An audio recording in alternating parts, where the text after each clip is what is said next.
কারণ মনে মানতেছে না, পালা জিনিস তো জ্বালা একটু বেশি, এই কারণে আমরা তারপরে কিছুক্ষণ খোঁজার চেষ্টা করছি, কিন্তু পাই নাই। এটা জাপাই পড়ছে আর কি। দেখেন আমার কোমর সমান এগুলো, এত লম্বা এত বড় হয়েছে। সালাম আলাইকুম।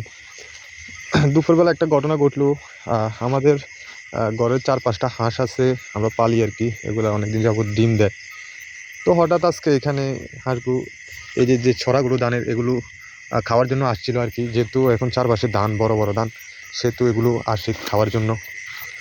তো ঠিক এই জায়গায় হাঁসগুলো ছিল। হাঁসগুলো থাকার পর ওই দিক থেকে আমাদের বাড়ির একজন মহিলা আসতেছিল, তিনি দেখছিল যে হাঁসগুলো যখন ধান খাচ্ছিল তখন কিছু একটা এগুলোর উপর আক্রমণ করার পর 4টা হাঁস বাড়িতে যায় দৌড়ায়, কিন্তু একটা হাঁস পাই নাই। তো হাঁসটা কিছুক্ষণ পর আমরা অনেক খোঁজাখুঁজি করছি, কিন্তু পাই নাই। উনি বলছিল, আমাদের বাড়ির যে মহিলাটা, উনি বলছিল যে এই ক্ষেতের মধ্যে মানে এটা জাপ দিয়ে পড়ছে আর কি। এই জায়গাটা এখনও আছে।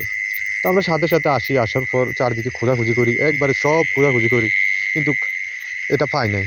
এখানে কয়েকটা পশম পড়েছিল হাঁসটার। তো অনেকক্ষণ খোঁজাখুঁজি করছি, আমার আম্মাও খোঁজাখুঁজি করছে, পাই নাই। তো আমি এখন আবার আসছি এই যে রাতের বেলা, চারদিকে প্রচণ্ড কুয়াশা, সব ঘাস ভিজে আছে, এই ধানগুলো ভেজা। আমি হাঁসটা আরেকবার খোঁজার জন্য, কারণ মনে মানতেছে না, পালা জিনিস তো জ্বালা একটু বেশি, এই কারণে আর আবার খুঁজতে আসলাম আর কি।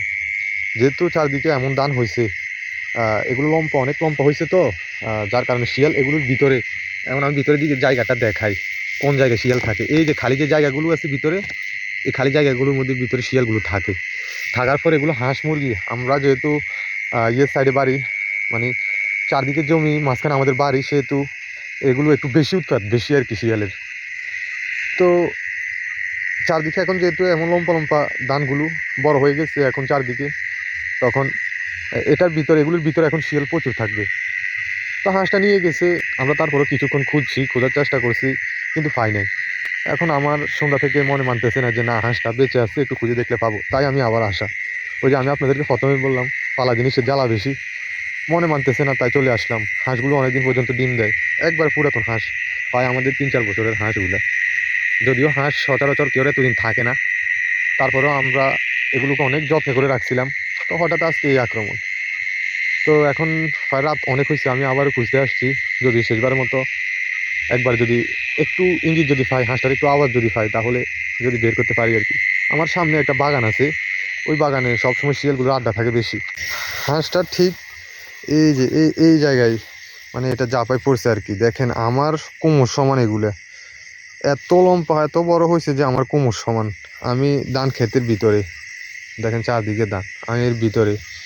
এখানে যদি কোনোভাবে হাঁস চলে আসে বা শিয়ালে নিয়ে আসে, এটা পাওয়া একেবারে অসম্ভব।